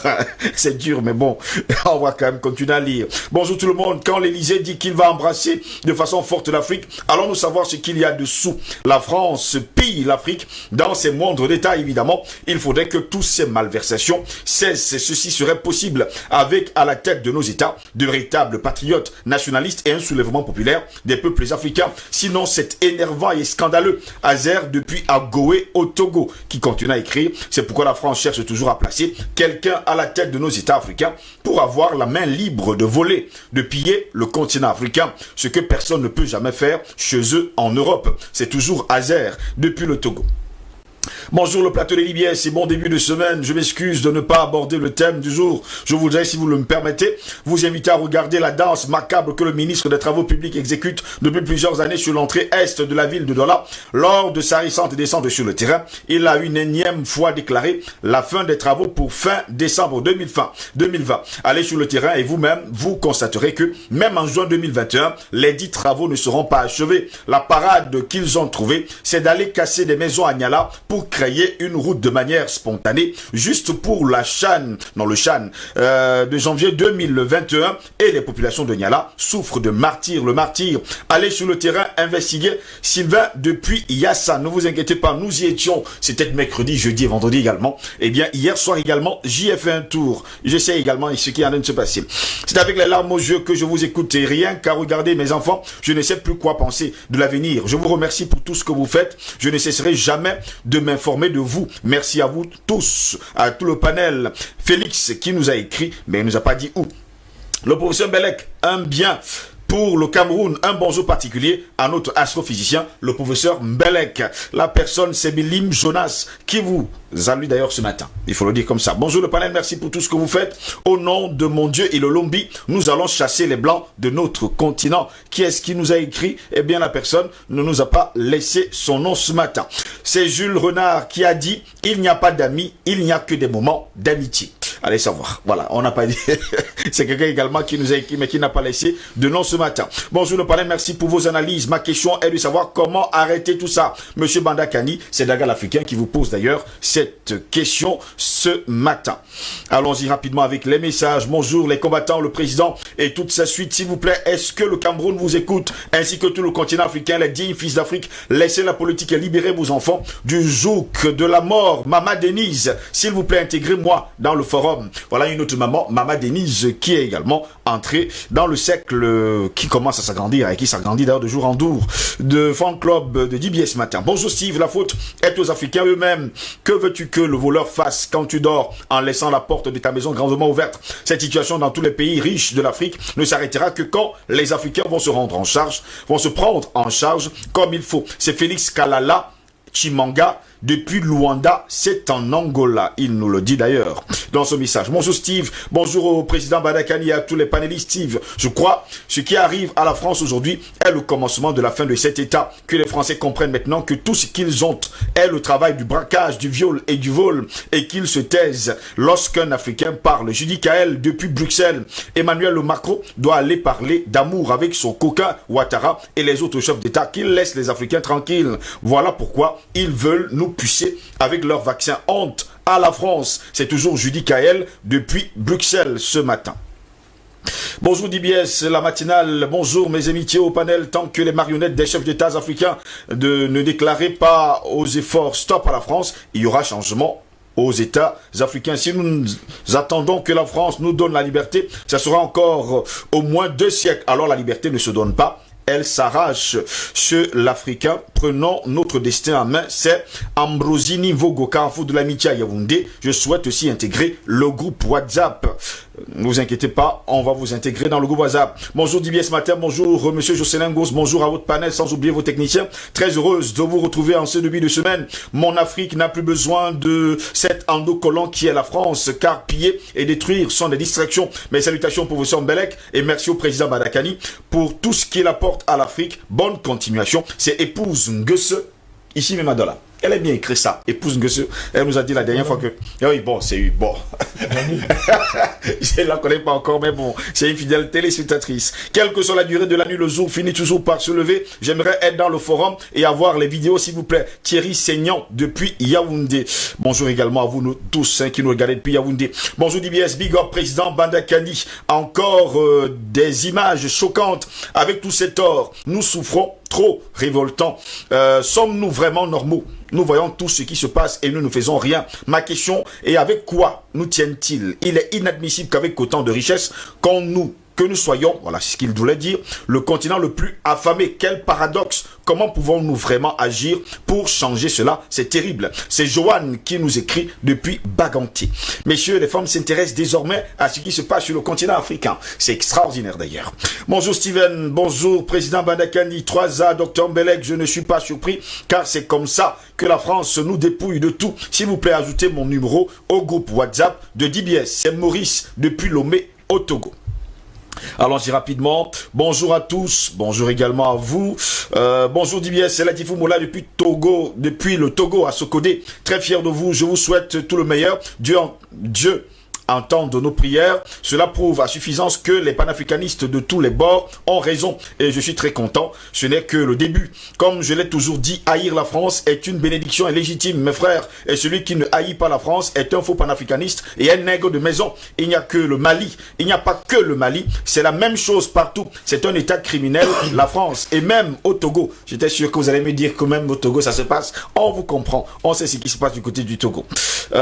Toujours avec Mr. Mang Bangé, congratulations for you, for your talk, Mr. Otu. Steve Ngos et son panel, bonjour. Bandakani parle de mépris en évoquant Macron, mais c'est le président le plus méprisant que la France n'ait jamais eu. Souvenez-vous qu'un président atterrit à Gao au Mali, c'est le président du Mali qui part de Bamako pour aller le retrouver à Gap, à Gao. C'est le haut degré du mépris. Monsieur Otu et Foulane, Singo, pardon, qu'il laisse le Cameroun et son président tranquille, qu'il ne vienne même pas au Cameroun pendant tout son règne. Monsieur Otu et Foulane à Yaoundé, parlant de Macron bien sûr. Il parle de Macron, c'est ce qu'il déclare, Monsieur Otu, ce matin. Ça ne peut être que Macron. Ça ne peut être que Macron. Bonjour Steve, au Mali, c'est un scandale à ciel ouvert. J'ai eu un ami qui a fait des études en géométrie au Canada. Il était en thèse de doctorat. Il a dû arrêter sa thèse car il a eu à découvrir que plus que le Congo, il a même reçu les menaces de mort. Le désert malien est extrêmement riche. Il a eu à découvrir que les satellites français au-dessus du Mali étaient dotés de radars ultra high frequency capables de savoir jusqu'à 100 km ce qui se trouve sous le sol. Pour cette raison, les militaires français savent toujours où se trouvent les richesses. C'est pas un hasard. La personne nous écrit avec le 49 plus 49, mais elle n'a pas laissé son nom. Je pense que c'est depuis l'Allemagne d'ailleurs ce matin. Monsieur, un dernier message et puis nous rentrons dans le vif du sujet ce matin. Bonjour Monsieur Ngos et tous les panélistes. Une petite question pour le président Bandakani. Vous aviez exposé sur un autre média l'influence de l'État profond dans nos pays et la nécessité de le nettoyer pour le dénicher. Est-ce qu'on peut dire qu'il suffit de demander à chacun de nos gouvernants leur position définitive sur un certain nombre de sujets sensibles comme les LGBT, l'OMS et le Covid, Black Lives Matter, Human Rights Watch, le FMI, l'élection de Biden, Obama et consorts. Un excellent début de semaine à tout le monde. C'est Moto qui nous écrit depuis la Suisse. Bon. Répondez à cette question. Oui, c'est pas compliqué. Non, le démantèlement de l'État profond ne consiste pas en des positions que prendrait tel ou tel dirigeant sur un sujet précis. Oui. X ou Y. C'est pas de ça qu'il s'agit. Le démantèlement de l'État profond consiste en une organisation, à la mise en place d'une organisation puissante, oui, qui prend le pouvoir et liquide l'État profond. Comme Trump est en train de vouloir réussir aux États-Unis. D'accord. C'est de cela qu'il s'agit. Donc c'est pas compliqué. Et ça permet d'ailleurs de répondre à notre maman qui demande le mot d'ordre. Il n'y a pas de mot d'ordre à donner maintenant. Ce qu'il a fait, c'est de peaufiner l'organisation des Africains. Les Africains, pour l'instant, sont insuffisamment organisés. Pour ne même pas dire organisés. On est insuffisamment organisé. L'étape du combat que nous sommes en train de gérer maintenant, c'est que nous sommes en train de rétablir la connexion dans la longue filiation de résistance et de combat, oui, que nos aïeux mènent depuis plus de 1000 ans. Plus de 1000 ans, cette filiation, on est en train de la réactualiser. Ça, c'est l'étape où on conscientise, on amène les gens à prendre conscience. Mais, dans l'avenir, le professeur Belel l'a dit, je ne lui conseille même pas de dire nos secrets ici. Il ne faut pas donner ici les techniques militaires que nous allons mettre en place. Je vous supplie de ne pas le faire. Oui. Si vous voulez en parler, survolez. Que les gens continuent à parler de vous, nous prendre au sérieux, c'est bon. Donc nous sommes, j'étais en train de dire que, pour l'instant, le problème de l'Afrique, c'est l'organisation. Oui. Bon, maintenant, on ne s'organise pas si on ne maîtrise pas l'objet de son organisation. Parce qu'on s'organise pour quelque chose. C'est ça le problème que nous avons pour l'instant. J'étais en train de dire tout à l'heure, je voudrais revenir sur ce qu'a dit mon aîné, professeur Bellec. Un racisme, c'est un déréglé mental. C'est un déréglé mental. Parce que le racisme conduit à détruire l'autre. Vous le dégradez, vous le détruisez, vous lui ôtez son humanité. Vous êtes un déréglé mental. Monsieur Macron, raciste, talmudiste, est un déréglé mental. Je fais juste une logique mathématique, comme tu l'aimes si bien. C'est pour ça que moi je dis qu'il est mentalement déréglé. Les gens qui nous demandent que, quand vous rappelez le discours de M. Macron, oui, qui avait dit que celui qui veut, l'État qui ne veut plus avoir des militaires sur son sol, n'a qu'à le dire. Quand eux venaient en Afrique, ils ont demandé à qui? Quand eux venaient, qui les a autorisés à venir? Pourquoi maintenant ce minable déclare que celui qui ne veut plus de militaires français sur son sol, il n'a qu'à le dire. Et dès que vous le dites, il vient vous assassiner. C'est ce qui passe le temps à faire. Quelqu'un qui est sain d'esprit et qui nous fait, si on veut croire qu'il dit la vérité, supposons même qu'il dit la vérité. Oui. Pour ceux qui veulent croire. Parce qu'il y en a qui croient ce que dit un président français. Ils croient. Et quand un président parle, ils croient que non, le président là, il a raison. Alors, imaginez-vous donc, supposons que Macron a raison. Moi, j'aime bien les logiques mathématiques du professeur Bellec. Le même président qui dit que bon, l'État qui n'a pas besoin de l'armée française n'a qu'à le dire. 2 jours après, il pleure sur le sentiment anti-français qui se développe en Afrique. Et au lieu de se limiter à pleurer, il convoque le président à Pau. Vous vous souvenez? Je me rappelle très bien. Pour qu'il vienne s'expliquer sur le pourquoi on hait la France en Afrique. Je vous dis que ce monsieur n'est pas normal. Il n'a aucune logique, il n'est pas normal. Les Français vont voir ce que ça veut dire, aller mettre le feu ailleurs. Ils vont comprendre ce que veut dire à quoi pour le président, un type comme ça. Et il n'est pas normal, il raconte n'importe quoi. Il passe son temps, dès que les Africains s'expriment, ils disent que c'est un sentiment anti-français. Et le mot est terrible, le mot sentiment anti-français. Il faut comprendre ce qu'il y a là-dedans. Il y a là-dedans quelque chose de dégradant, de rabaissant. Vous comprenez? Il appelle ça sentiment. Alors que ce sont des luttes historiques qui sont en cours. Pour briser le joug de la France sur le continent africain et pour continuer à créer les conditions de la guerre finale contre la France. Ça va arriver. La guerre finale contre la France. Donc, on est dans ce processus. Soit il est incapable de le lire, soit il le lit et moralement il adopte une posture pour dégrader ce mouvement. Ça fait rire. Est-ce que les Français auraient supporté que les nazis appelassent la résistance française de sentiments anti-allemands? Est-ce que vous vous rendez compte? Mettez-vous à la place de la France sous Vichy. C'est ça, non? Oui. La France sous Vichy. Alors, écoutez donc, Hitler se met depuis son palais là-bas, et il dit, mais il y a un sentiment anti-allemand incompréhensible en France. Mais il faut comme... Quel Français vient s'expliquer? Je vous dis que ces gens ils sont mentalement dégradés. Parce qu'un dirigeant Macron, il ne comprend pas. Parce que je vous dis, il ne peut pas dialoguer avec nous. Un président français qui aurait la carrure de parler avec nous aurait compris ce qui se passe en Afrique et ne parlerait pas des sentiments anti-français. Il aurait interprété ça à sa juste mesure et voir dans quelle mesure, je me répète à dessein, on peut parler. Mais on n'a pas affaire aux êtres humains. Un colon est quelqu'un qui a perdu son humanité. Un impérialiste est quelqu'un qui a perdu son humanité. Parce qu'il faut avoir perdu son humanité pour aller soumettre à l'esclavage les autres. Voilà pourquoi moi je dis qu'il n'est pas possible de parler avec ces gens. Il n'y a pas encore un dirigeant français avec qui l'Afrique peut parler. Donc toute cette comédie qu'on fait actuellement, de dialogue, de coopération, machin, c'est de la fumisterie. Et ça ne rapporte rien. Plus on le fait, plus on est à terre. Donc tout à l'heure, Anatole a parlé du média à vocation panafricaine. Vous savez qu'il est trop poli. Jeune Afrique, c'est un média criminel. C'est un média criminel qui base la prospérité sur le crime, sur la vente du continent africain. Monsieur Béchir Yamel, le fondateur, c'est un criminel. Je vous ai déjà rappelé ici qu'il est le dépositaire testamentaire de Focard. Vous savez ce que ça veut dire? Donc c'est normal que M. Macron s'exprime sur ce tableau-là. Donc il faut que les gens qui lisent l'Afrique doivent savoir, je ne dis pas de parler, chacun lit ce qu'il veut, mais qu'ils lisent, ils sont en train de lire une arme criminelle qui travaille contre l'Afrique. Je voudrais bien rappeler ça. Donc on dit vocation panafricaine, le mot est juste, mais pas vocation panafricaniste. C'est un journal de criminalité panafricaine, anti-panafricaniste. Et ce journal est l'ennemi du continent africain. Il faut que les Africains le comprennent bien. Voilà. Des gens comme nous qui n'espérons jamais un jour avoir une interview là-bas, nous sommes libres, on le dit. Il ne sera jamais question pour moi d'aller faire une interview à Jeune Afrique.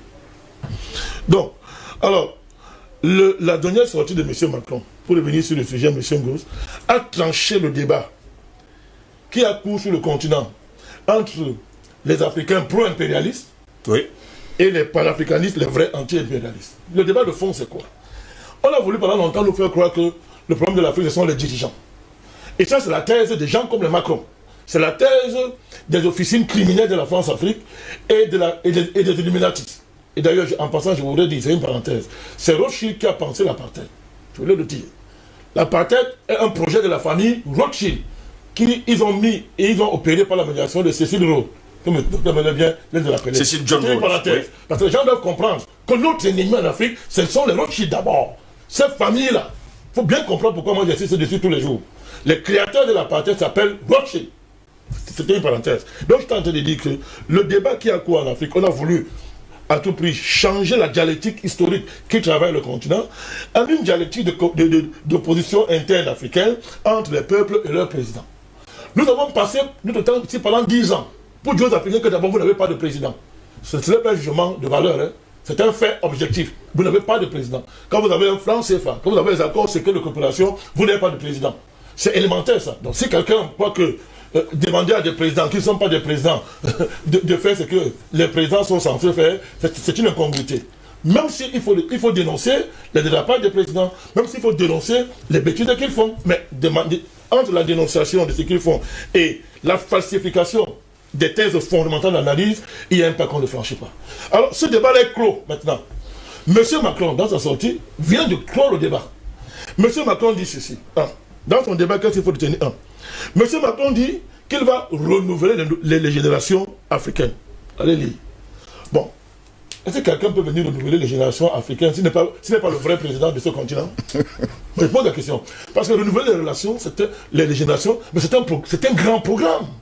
Parce qu'il faudra procéder à un renversement anthropologique, culturel, géospirituel, géopolitique, familial, scolaire, tout. Mais ça, c'est le pouvoir des présidents.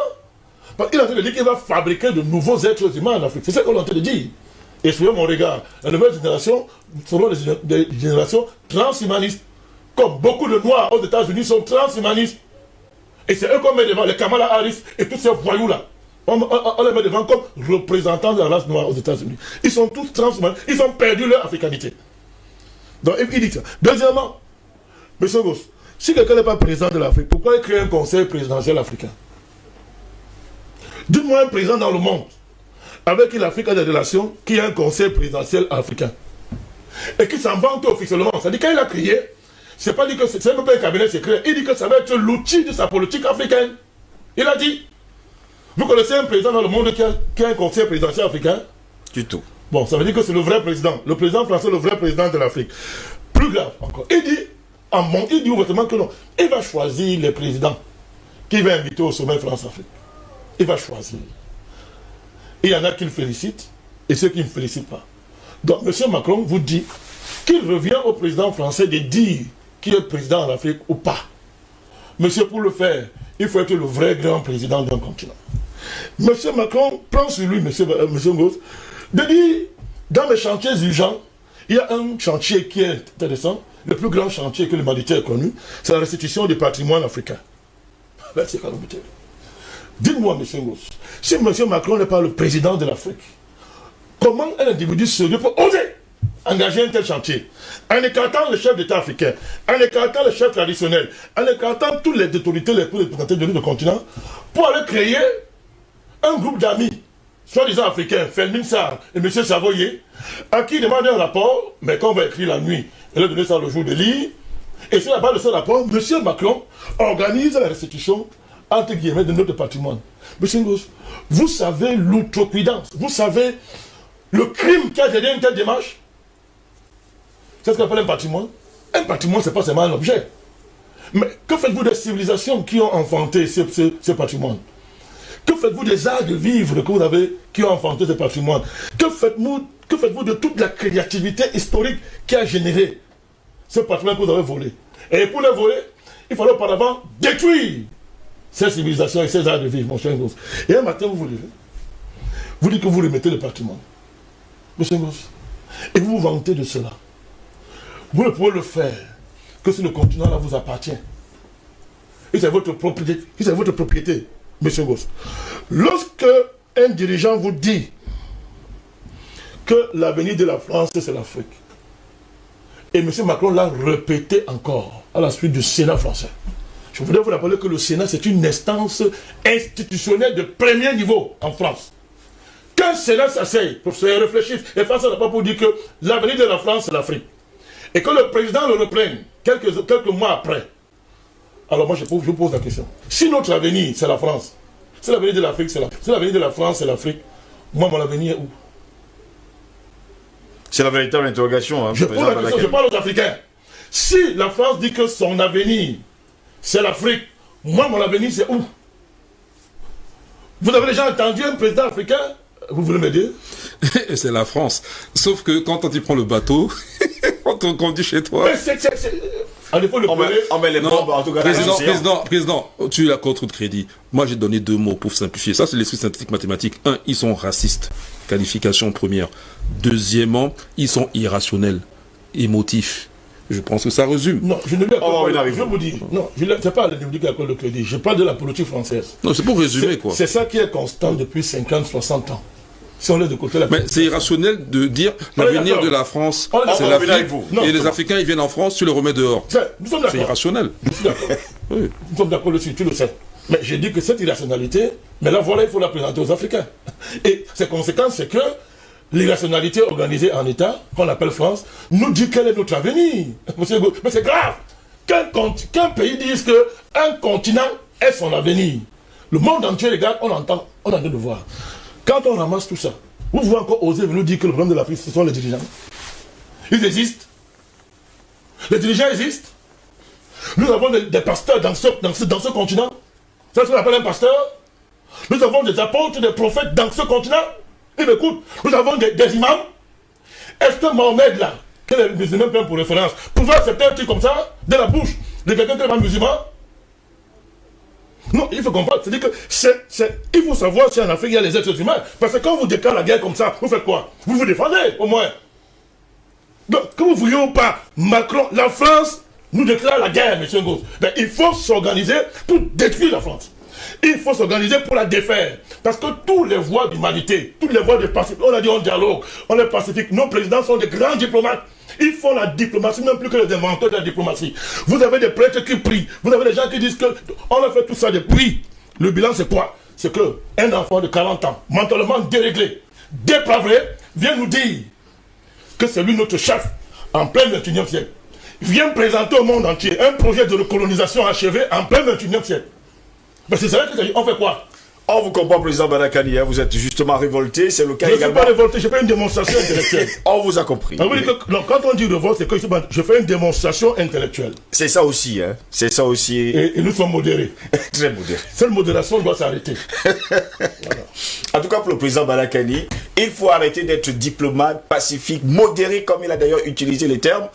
Aujourd'hui, il est l'heure justement de se révolter, de dire, eh bien, cette relation... De faire la guerre. De faire la guerre. D'organiser les armes de guerre.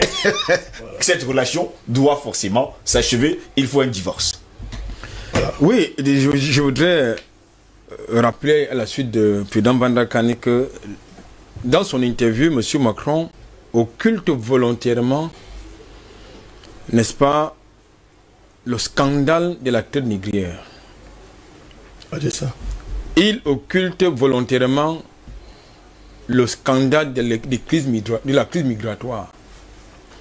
Il a écorché quelque peu le scandale de la colonisation, mais il a évité de parler de la néocolonisation. Lorsqu'il vous parle, n'est-ce pas, d'une relation d'amour équitable, mais personnellement, moi je suis scandalisé, je suis même révolté, moi je suis révolté. Pourquoi? Parce que lorsque je vois l'attitude des multinationales françaises sur le continent africain, comment ces gens se comportent, mais attendez, j'ai envie d'entrer en brousse. Hein. Sérieusement. Parce que ces gens, ils bénéficient de tous les avantages. Avantages douaniers, avantages fiscaux, mais jusque-là, il se peut l'outrecuidance de mépriser nos populations, de ne même pas reverser dans lesquels l'État ce qui a de droit. Comment peuvent-ils reverser lorsque, par exemple, l'or, comme on a vu tout à l'heure, prend justement les aéroports et sans oublier justement les parce ports. Que le plan... Comment est-ce qu'il pourrait justement reverser? Le plan, justement, qui est mis en œuvre, lorsque vous entendez, justement, cet individu parle de relations d'amour équitable, il est question de mettre en contribution leurs espions habituels qui sont transformés en investisseurs sur le continent africain. C'est de ça qu'il s'agit. Bolloré. Entre autres. C'est de ça qu'il s'agit. Ils veulent justement renforcer l'enveloppe dédiée à l'investissement. Non, est-ce que l'Afrique a besoin des investissements français? Je ne pense pas. Investisseurs pauvres. Si investissement, justement, il y en a. Parce que lorsque je fais l'autopsie, par exemple, des investissements de Socapalm, j'ai envie de dire, mais arrêtez. Vous savez combien on paye un employeur de Socapalm? Pour élaguer un palmier, il faut le dire. Vous savez combien il est payé? Vous savez combien il est payé? 35 francs. Bon, sans équipement de protection individuelle. Absolument rien. Sans élaguer un palmier. Voilà, sans équipe de protection individuelle, sans prise en charge, sans couverture médicale. Investisseur. Sans couverture médicale, s'il vous plaît. Et ces gens ont des familles. Si on vous découvre en train de ramasser les noix de palme... J'ai couvert un crime crapuleux dans l'implantation de ce qu'appelle Mambongo, où un riverain a été assassiné parce qu'il est allé au secours, il a volé au secours de la femme, que les vigiles d'Africa Security étaient en train de bastonner. Son crime, elle était en train de ramasser les noix de palme pour faire la popote de la maison. Ce monsieur a été assassiné, il sait de quoi je parle. Et les crimes et ces assassins sont dans la nature. Ça, il faut le dire. Sokapam, c'est Bolloré, il faut le dire. Voilà. Non, quand je parle de Sokapam, je parle de Bolloré. Oui, non, d'autres je dis bien Bongo. Il dit bien un Camerounais a été assassiné. On vous comprend. A été assassiné. Je le dis, et il a été assassiné parce que sa femme, qui a été tabassée par des vigiles d'Africa Security à l'époque, est allée ramasser les noix de palme pour faire la popote à la maison aux enfants. Voilà donc les investisseurs que nous avons sur le continent africain. Maintenant, pour revenir à votre question, écoutez, je pense qu'aujourd'hui, la perfidie, le mensonge, l'hypocrisie et surtout la manipulation ont assez duré. Nous avons fait l'inventaire, le bilan de la coopération, de l'amitié avec la France, de l'amour avec la France. Nous savons où ça nous a conduit. Ça nous a conduit justement à la dépravation morale, à la dépravation politique, n'est-ce pas, à la dépravation culturelle. Ça nous a conduit au pillage de nos ressources. Eh bien, je pense qu'aujourd'hui, il faut changer de paradigme. J'étais très étonné lors, n'est-ce pas, du sommet, j'allais dire, de la rencontre de la rencontre de Brazzaville, le 80e, justement, dont le peut-être était le 80e anniversaire du manifeste de Brazzaville. J'étais surpris par le discours de M. Jean-Yves Le Drian, un raciste assumé. D'abord, ça va être honte de faire un parent anniversaire. Il est bien un raciste assumé qui prétend que la France et l'Afrique ont un destin commun. Et il faut justement qu'ils se mettent ensemble pour parer l'impérialisme, c'est-à-dire que notamment la Chine, les États-Unis, l'Inde, la Turquie et la Russie. En passant, il nous accuse, hein. M. Macron a dit dans l'interview que nous sommes financés par la Russie et la Turquie. Nous sommes, non, la Russie, non, il faut utiliser le terme approprié. Que nous sommes stipendiés. Voilà le mot. Voilà, le terme approprié, c'est stipendié. Stipendié, ça veut dire que nous sommes corrompus. Stipendié, ça veut dire que nous sommes corrompus par la Russie, la Chine et la Turquie. Voilà pourquoi nous sommes contre la France. Contre la France. Mais justement, la France, paradoxalement, est en train de dénoncer les armes qu'elle utilise sur le continent africain. C'est-à-dire la corruption, le pillage. Ce qu'elle ne dit pas, c'est qu'elle organise, elle viole les gamins, nos enfants. Quand tu es pro-français, tu n'es pas stipendié, évidemment. Je dis bien, ce qu'elle ne dit pas, c'est que ces soldats sur le continent africain qu'on envoie sur les fronts de guerre organisés par la France ne violent nos enfants. C'est les gamins de 4 ans, 5 ans, ils sont violés. Et ça, il faut le dire. Ça n'a jamais fait l'objet de l'attention de Human Rights Watch, Transparency International et les autres. Non, ils n'en ont jamais parlé. Donc, je pense qu'à un moment donné, et tout à l'heure, hier, je l'ai indiqué également dans une autre tribune que vous avez organisée sur ce plateau, à savoir, il y a les guerres, il y a les batailles que nos dirigeants ne peuvent pas engager. S'ils ne peuvent pas les engager, le peuple prend son destin à mort parce que nos présidents sont nos mandataires. On vous accompagne bien à ici, docteur Jean-Paul Mbelek, jusqu'à preuve de contraire. Aujourd'hui, la France nous fait croire qu'elle nous aime tellement, et comme le disait d'ailleurs le président Badakani Albert Anatola ici, dans son interview, il faut préciser que Emmanuel Macron a dit que nous sommes stipendiés.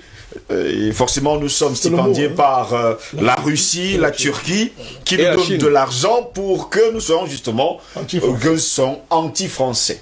Pourtant, nous le savons très bien, notre vœu le plus cher, et notre plus grand vœu d'ailleurs, c'est de voir cette Afrique libérée, justement, de la France. Bon, alors, premièrement, moi j'ai vécu tellement longtemps... Tu as déjà reçu combien de la Turquie et de la Russie? Vous avez déjà reçu de l'argent de la Turquie? Je veux dire non. On est là pour dire les choses, je veux dire. Moi, j'ai tellement vécu en France que je n'ai jamais senti l'amour des Français comme il le dit là. Combien de temps j'ai vécu là-bas? Moi, je n'ai jamais senti ça. Tous les jours, j'ai senti simplement qu'il n'y a pas un jour qui se passe en France. Le racisme est institutionnalisé. Et quand c'est dit, même à la télévision, certains osent le dire, il y a toujours des responsables français qui viennent contredire et dire le contraire, que non, c'est des affabulations.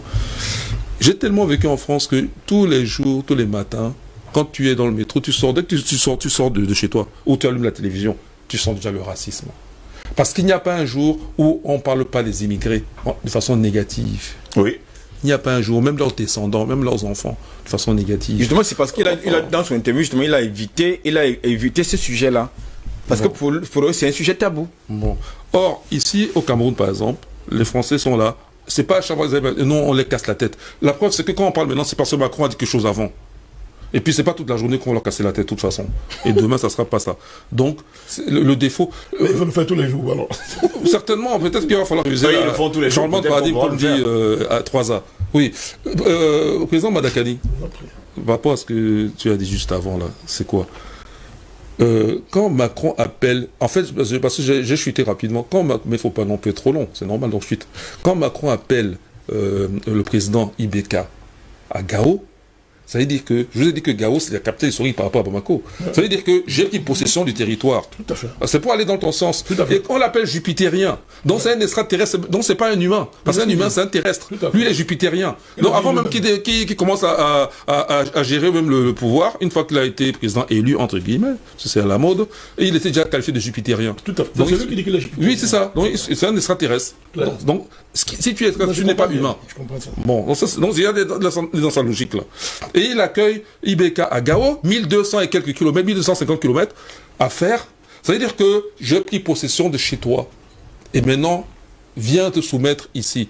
Pour les Rothschild présents, je n'ai pas eu la question, c'est juste pour les Rothschild. Celui qui a mis les pieds à l'étrier à De Gaulle pour aller à Londres, en fait, qu'il a mis en relation avec les Anglais. Parce que De Gaulle n'était pas agent américain. De Gaulle était agent anglais. Tout à fait. Et justement, l'agent américain, c'était Giraud. Et tout comme Jean Monnet, futur, soi-disant, fondateur de l'Europe. Ça, c'est les vrais agents américains. Il y a eu un conflit. C'est que entre Rothschild, c'est les Ardés, ils se battent. Et là, passer De Gaulle devant, c'est, dans le futur, donner avantage aux Rothschild France. Parce qu'ils avaient déjà perdu du poids de la bête en France. Voilà. Et donc, c'est ce combat qui continue. Quand on voit même les Trump et c'est pour ça qu'on fait Biden. Pompidou sur les cuisses de Gaulle. Pompidou vient de la banque Rothschild. Okay. Mais De Gaulle même, c'est ça que je... Il y a celui qui a mis les pieds à l'étrier, il s'appelle... j'ai un trou de mémoire. Mais en tout cas, je vais donner son nom. Son vrai nom, c'est Rothschild. Le nom qui est commun, là, je vais le donner tout à l'heure quand ça va me revenir. Mais son vrai nom, c'est pas son vrai nom. Son vrai nom, c'est Rothschild. Et c'est lui qui a mis les pieds à l'étrier à De Gaulle par rapport aux Anglais.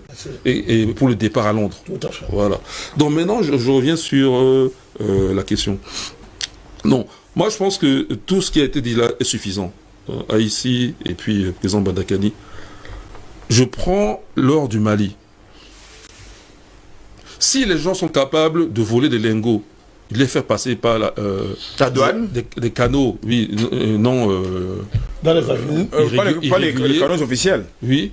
Mais on aura une émission d'ailleurs pour parler justement de ces transports des matières premières dans les brousses. On a des images d'ailleurs qui nous viennent de la République démocratique du Congo, des aéroports qui se font d'ailleurs en plein cœur de la forêt. Des avions décollent d'ailleurs de lundi à lundi. On nous envoie d'ailleurs des images, j'en ai d'ailleurs des images qu'on nous envoie de la République démocratique du Congo, où des avions décollent chaque 5 minutes dans la forêt, en plein cœur de la forêt, sans visa, sans être justement... On connaît d'ailleurs le numéro de ces avions et la majeure partie de ces avions viennent des États-Unis d'Amérique. On dirait Pablo Escobar, quoi, qui faisait voler aussi des avions de cocaïne, air cocaïne. Voilà. Donc s'ils sont capables de faire ça par des canaux irréguliers, oui. Alors, est-ce que les comptes du franc CFA, quand on va les demander, sont justes? N'est-ce pas? Ils vont trafiquer encore plus. Hein? Donc c'est nous les perdants. Autre chose, toujours dans ce cirque-là. Pourquoi nous continuons, je vais que le cas de l'or là est excessif, pourquoi nous continuons, nous les Africains, même quand on n'assume pas, mais on est obligé, parce que quand ici disait tout à l'heure que nos grands-parents disaient messieurs, messieurs, moi mes grands-parents n'ont jamais dit messieurs, messieurs. Hein. Mais je suis obligé d'assumer, parce que tu parles de l'Africain oui, en général. On est solidaire. Ok. Alors, donc, quand, pour ce problème de l'or là, ok, pourquoi révèle une chose, pourquoi nous laissons exploiter nos matières premières par des puissances étrangères? Qu'est-ce qu'il faut même faire d'ailleurs pour arrêter même justement cette exploitation? Sous-entendu, c'est qu'on ne pourrait pas le faire par nous-mêmes. Mais déjà, même si on ne pourrait pas le faire par nous-mêmes, quand tu ne gagnes rien, mais laisse ta chose là où elle est, plutôt que d'être perdant. Mais c'est le jour où tu sauras le faire, tu seras gagnant. Et en plus, tu vas le faire au moment où peut-être que ça sera épuisé ailleurs et tu seras encore plus gagnant. Donc ça, c'est une chose. Ça, je réponds en premier. Mais non, Batou. Oui. Deuxième chose, c'est quoi? C'est que l'or, nous l'avons tout exploité. Et que la région de Sadio, là, les Maliens exploitent l'or eux-mêmes. Jusqu'à l'arrivée des Français, là. Oui. On a tout exploité l'or par nous-mêmes. Même quand on va au Congo, le coltan eux-mêmes exploitent ça par eux-mêmes. Donc déjà, ça fait tomber la thèse qu'on ne sait pas exploiter par nous-mêmes. Mais là, le niveau de gestion auquel il faut opérer, c'est vrai qu'on a une organisation, le président Badakane a incité cette organisation au niveau de l'État. Mais c'est à nous de... Là, il faut qu'on soit autonome, il faut qu'on soit libre. Mais si on sait le faire, on sait exploiter l'or. Donc c'est vrai pour les autres matières premières. Donc ça veut dire que désormais, nous ne devons plus laisser exploiter. Mais quand je dis ça, c'est un vieux pieux. Et là, maintenant, je chutais, si tu me permets. Allez-y. À moins que tu penses que je n'ai pas bien répondu à la question. Non, non, vous avez très bien répondu. Il y a deux choses. Je vais chuter sur deux choses. La première chose, c'est que nous avons une obligation morale d'arrêter de parler. Je vais à la suite du président Badakani. Nous devons maintenant, à la parole, adjoindre l'acte. Ce qu'on appelle Hou en Bassa. Hou, la parole active. Ça, c'est le mot Bassa. Bassa, je fais exprès, hein. Bassa, c'est Cameroun, non? Oui. Bon. Mais en Égypte ancienne, le dieu de la parole, on sait bien que c'est la parole active, il s'appelle aussi Hou. Hein, comme ça, c'est un petit clin d'œil au niveau culturel. Oui. Maintenant, je reviens. Donc, il faut que notre parole soit active. C'est-à-dire que on ne doit même plus... Malheureusement, c'est vrai, nous avons des endocolons, mais nous ne devons même plus attendre. On doit s'organiser pour que, dans un délai rapide, la discussion là n'ait plus lieu en termes d'hypothèse, mais ait lieu en termes d'organisation, puisque notre liberté est déjà acquise. La liberté, tu es libre le jour où dans ta tête, tu sais que tu es libre. Ok? Mais non, moi je dis que nous, ici, là, nous sommes représentatifs de la population africaine. Ce sont les endocolons qui ne sont pas représentatifs. Donc, deuxième chute, c'est mon dernier point de chute. Oui. Moi, j'en viens au niveau du peuple. Le président a déjà eu des discussions. J'ai réfléchi. Au début, je ne comprenais pas. Mais j'ai vu quelque part, il y avait du... Il fallait peut-être mesurer un peu plus sa réflexion. Nos populations ne sont pas conséquentes. Je te l'avais dit. Surtout la classe dite moyenne. Je te l'avais dit. Je vais expliquer. Quand quelqu'un est capable de payer 3 000 francs à son enfant, certains payent 5 000 francs, 10 000 francs pour Douala Bercy. Allez écouter les humoristes ou les gens danser, chanter. C'est mieux que venir écouter Jean-Paul Mbele qui parle de science et qui va donner l'outil à leurs enfants pour devenir des super ingénieurs, des savants plus tard. Lorsqu'on demande à peine 2500 francs pour plus de 2 heures de cours de mathématiques et dans lequel ils ne sont même pas obligés de venir tous les jours, ils peuvent venir de temps en temps. Donc ils ne seront jamais libres. Moi, là, j'interpelle nos populations. Ils ne seront jamais libres. Et moi, je tiens à être libre. Parce que je parle de ma maquette. Si les gens ne bougent pas, seul, s'il le faut, je serai là. Merci beaucoup. Non, non, c'est pas fini. Oui. Je chute. Voilà. Je chute. Vous l'avez dit, allez-y. Je chute vraiment définitivement. Voilà. Donc je dis que si les gens veulent vraiment être libres, il faut qu'ils soient conséquents. En tout cas, il faut que ce soit des Africains dignes de ce nom. La parole, quand nous parlons la parole, on dit la parole est sacrée chez les Africains. Donc désormais, il ne faut pas qu'ils donnent de l'argent à des gens qui ne font pas avancer le pays et qui vont redonner ça aux colonisateurs par les circuits financiers. Il faut qu'ils donnent ça à des gens qui montrent qu'eux sont prêts à sacrifier le pays et qui l'ont fait. Je chute. J'ai chuté. Vous chutez. Vous l'avez fait. Permettez-moi, président Badakani, de terminer avec les messages de nos téléspectateurs. Bonjour, Didier, ce matin, faites attention aux mots. Pour la bête, il faut comprendre le sens contraire des mots. Et lorsqu'on se marie à sa grand-mère, les cellules de la pensée sont déséquilibrées et irrationnelles. C'est Enal qui nous écrit depuis la Côte d'Ivoire ce matin. Et encore Steve, avec cette preuve que le Mali puisse nous montrer qu'il ne considère réellement comme un État souverain aux yeux du monde en portant une plainte et demander à être dédommagé. C'est encore Félix Kalala Chimanga à partir de Luanda en Angola. Merci également à vous ce matin. Bonjour le panel, je viens de prendre le train en marche. Je suis de tout cœur avec le président Badakani. L'heure n'est plus à la modération, mais à l'action. Nous devons nous lever tout comme un seul homme pour combattre cet individu déréglé et toute la France qui cherche toujours moyen de continuer la colonisation de l'Afrique. Un petit pays comme la France qui parle fort, prend des décisions et cherche à contrôler tout un continent. Il faut rompre toute relation avec ce pays de merde. Je me demande si nos dirigeants sont vraiment conscients ou s'ils sont africains. Merci au président Badakani et tous ses copanélistes. Abdou Karim depuis Antananarivo, c'est à Madagascar. Rapidement avec ça, je vous en prie, pouvez-vous me rassurer que vos émissions parviennent au président de la République du Cameroun, s'il vous plaît, c'est Félix. Oui, les émissions lui parviennent. Félix, ne vous inquiétez surtout pas pour ça. Il est au courant justement de cette émission de DBS ce matin. Ils sont d'ailleurs très nombreux, même les gouvernants, qui sont au courant. Suggestion, président Banakani sur l'ONU, y a-t-il moyen d'être formé par le président Banakani et peut-on entrer en contact avec lui? C'est Biagio depuis l'Italie.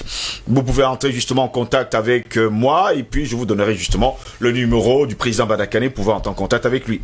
Bientôt, Macron va être contre l'impérialisme comme Ouattara. Le réveil panafricain est tangible et nos ennemis le craignent. Il faut donc continuer. Cette personne s'appelle Senga Imana depuis Liège, toujours du côté de la Belgique. Président Banakani, je suis de votre avis. Rappelez nos ambassadeurs, c'est tout. Image de la douane malienne et les cartons des voleurs français, s'il vous plaît. Voilà. Et Enéan vient de nous couper le courant. Maman Messi nous fait savoir que, eh bien, Enéo vient de couper justement la lumière de son côté. Bonjour à vous sur le plateau. L'Afrique doit porter plainte à la France devant la CPI.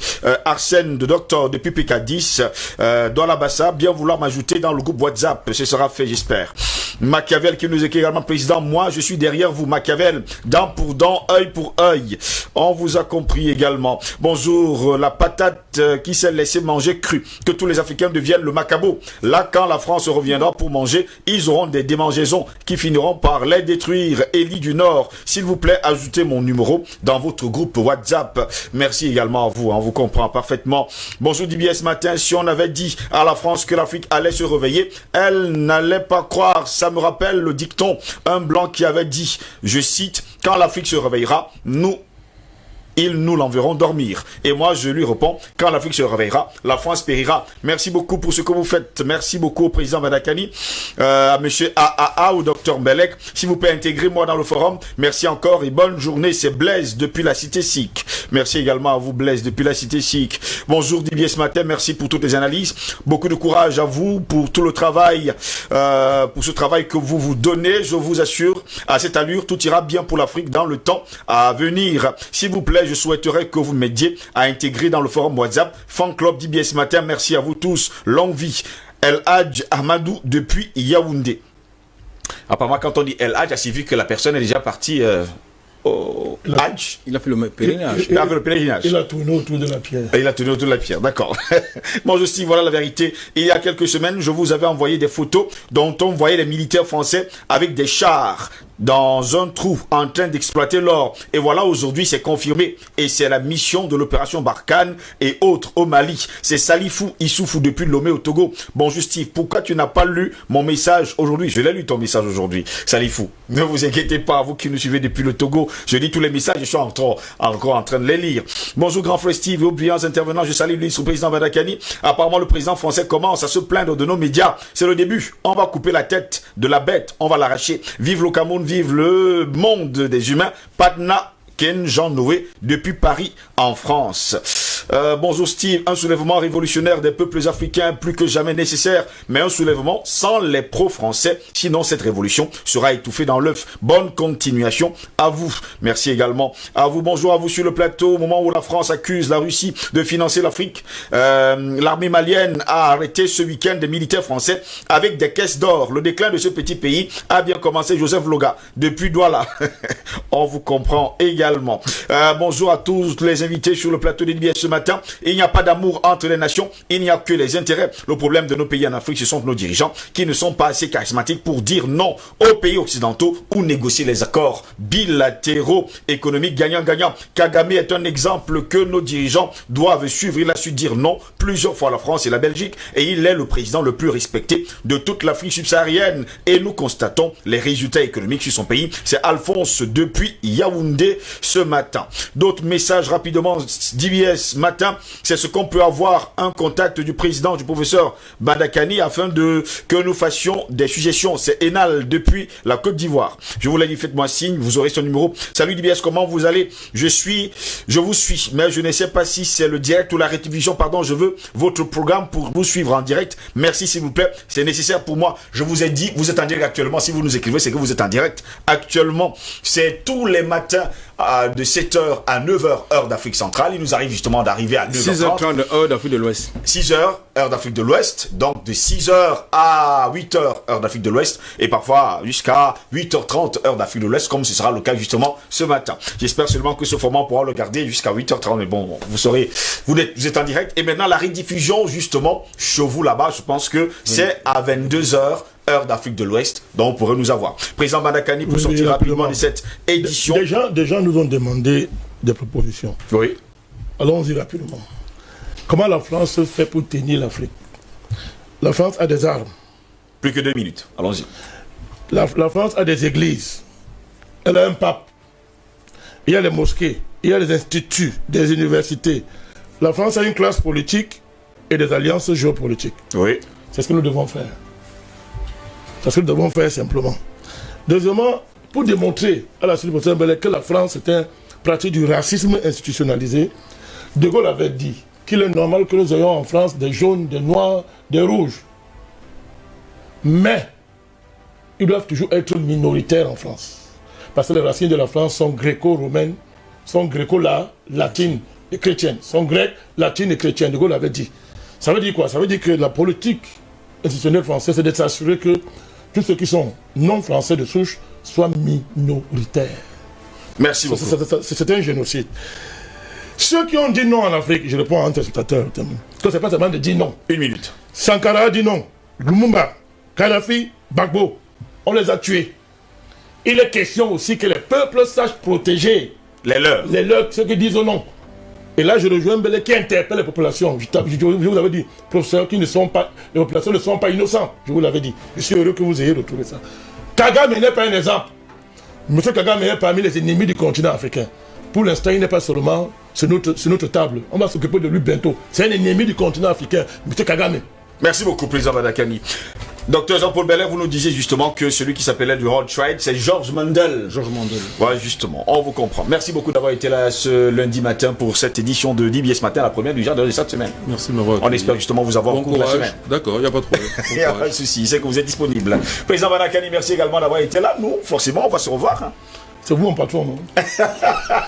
On se revoit forcément demain. Albert Anatola, ici, vous également se verra demain. Écoutez, la France est aux abois. Oui. La France est aux abois, ça il faut le noter.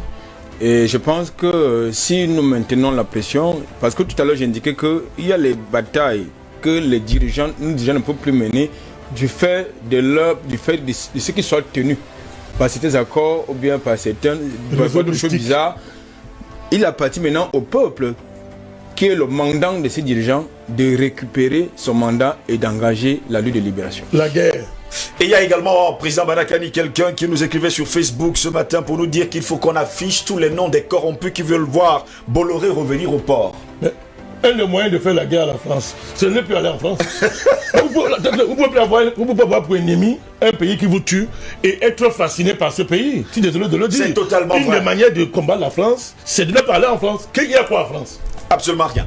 Madame, messieurs, c'est ici que...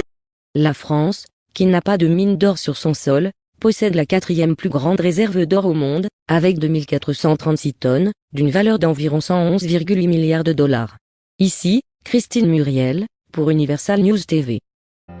Merci de suivre Universal News TV sur YouTube. Nous vous rassurons que les informations que nous diffusons au quotidien sont suffisamment crédibles.